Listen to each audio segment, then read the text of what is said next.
Hi folks, in today's video I'll be talking about when the rule of cool isn't cool.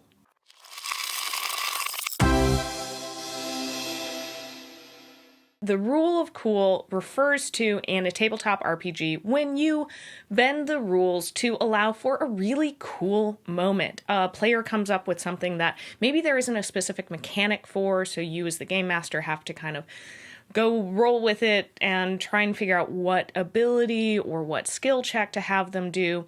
I've also seen it happen, especially with new players who maybe aren't as familiar with the rules, don't have that like encyclopedic knowledge of it, where a rule gets misinterpreted, or they go off of the like short ability or spell description and miss that there's technically a rule that doesn't allow the use of this spell in this situation, but they came up with a really cool application.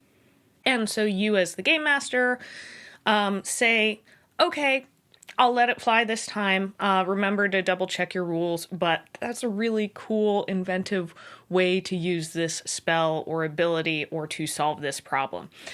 It's the idea of like rewarding those cool, creative ideas that your players come up with, even if it doesn't follow rules as written, or if there isn't a clear rule on what you're supposed to do in that situation. So this is something that I kind of recently pieced together, and I decided to do a video on it in case you're in a similar situation that I found myself in the last couple of years. I've had a few times where somebody has mentioned, as we're starting out a game, that this game master runs the rule of cool, or this group of players really enjoy the rule of cool, and I've felt a little cautious when that's been brought up, which is odd because like when I'm a game master, I definitely follow the rule of cool, and I think I finally figured out why I felt cautious. Before I jump into my personal thoughts on it, don't forget to subscribe because we make videos here every week about tabletop RPGs and our other geeky interests. Now, there are a couple of ways that following the rule of cool can be problematic.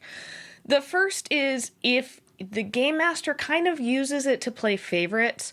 If you have that one player that's always coming up with creative ideas and the game master is constantly letting them bend the rules to do like a backflip, to jump on the monster and stab them in the neck.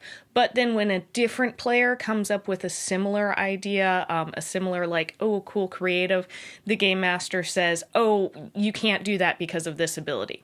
Like that can start building a lot of tension at the table, and especially tension between players. And I've seen it happen. I'm sure I've accidentally done it. It's something when you are a game master, if you are using the rule of cool, just be aware, try and be cognizant of how many times you've kind of applied it to different people. And maybe if you've got one player that's constantly bending the rules, you say, hey, I'm going to let you do this like twice per session or once per session, especially, if you're noticing maybe you've got a couple of other players that are getting a little annoyed by it. That way, you're kind of, everybody's playing by the same rules. And if you're a player and you're noticing that one person is kind of getting that favoritism when it comes to rule of cool, bring it up with the game master. They might not be aware that they're doing it. And if they were doing it on purpose, getting called out might, cause them to stop. And if they don't, then at least that game master favors that player. And it's not something that you're imagining. The second instance when I feel like the rule of cool can kind of be a little problematic is when the game master is kind of using a different set of rules from the players. And that can be super frustrating because, you might try and do something and the game master's like, this just doesn't happen, instead of like rolling a will save that if an NPC was trying to do that to your player, you would have to roll that ability. I've played at games where it's felt like that's happened, and I haven't brought it up. Take my own advice in the future. If I'm in that kind of situation, I hope that I will take my own advice and bring it up, after the session, just be like, hey, this felt like you were kind of ignoring the rules while we had to follow them. And I also feel like most of the time, the game master shouldn't be giving themselves the rule of cool. Because like you're the game master, you're the one kind of ultimately making the decisions on the rule of cool and, what to roll and what not. You get to have lots of creativity in building the encounter and coming up with the story. So allow your players to have the creative input in how they respond to all the things that you throw at them, and maybe, don't try and take the spotlight yourself in those moments. As a game master, if you run into a situation where you're like, I really need this X thing to happen, figure out ways for it to happen without breaking the rules. And kind of all of these kind of ultimately get down to, I think, when you are bending the rules, that's when rule of cool works. But once you cross over that line to breaking the rules, kind of throwing the rules out and ignoring them, that gets super frustrating. And I'll go into why it's super frustrating in a moment, but that's when it's problematic. And the last time that I feel like the rule of cool can be frustrating as a player, game master, whatever, is kind of similar to what I just was talking about, when a bunch of the rules just kind of get thrown out. Now, if you have house rules, you're like, I don't enjoy playing encumbrance, so we're going to house rules that you don't have to worry about tracking that, or tracking like how many arrows you have. I assume you'll do this. Whatever house rules it is, make sure that the party, the table, knows what the house rules are, that everybody's okay with that, and that's a different situation than just kind of arbitrarily throwing out the rules. I've been in games where people are just like, cool, just, tell me what you want to do and it will happen. And like, as a player, that kind of just breaks my brain, because I'm like, no, we're playing Pathfinder or Dungeons & Dragons, Shadowrun, whatever it is. There are specific rules for these things. Why are you completely throwing the rules out? If we're going to completely throw the rules out, let's play a super mechanics light system, or let's not even have a system and just kind of improv storytell. It kind of breaks that social contract when you completely throw the rules out for a session or more, because it's kind of like, we agreed to play this game. Why are we not playing this game? It kind of sometimes feels like, oh, cool, we agreed, we're all going to play soccer.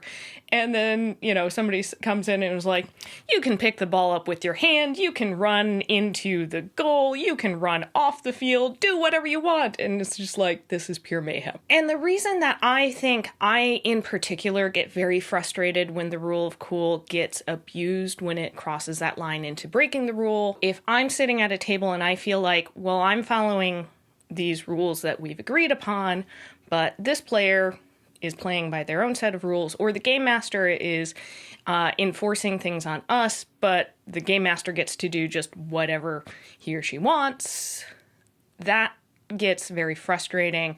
And it makes me feel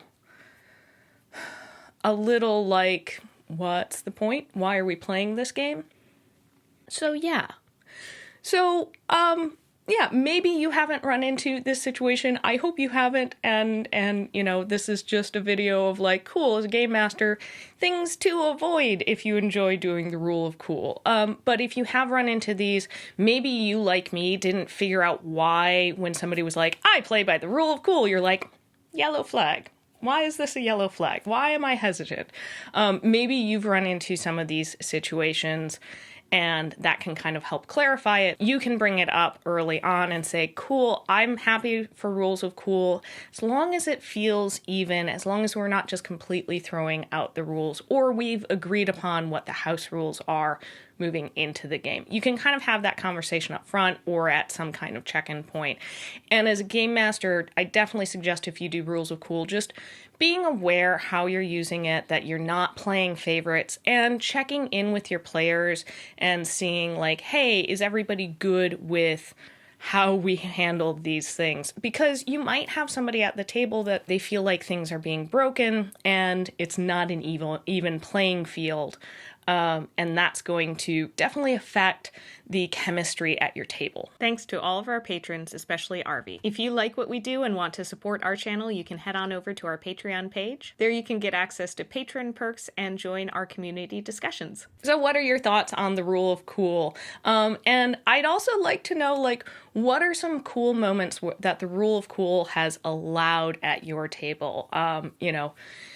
Or have you had a moment where it felt like it was getting abused and you were able to bring it up and resolve it? I'd love to know what your experiences are down in the comments below. I hope you found this video helpful, and don't forget to like it if you did, and share it with a friend. You can also find us on our social media. That's where we post about like the games that we're up to, as well as just like some cool things like photos of our pets and minis we're working on. Hilo's asleep down there. You can't see her, but she's adorable. All right, I'll see you next time on Roll for Initiative. Bye!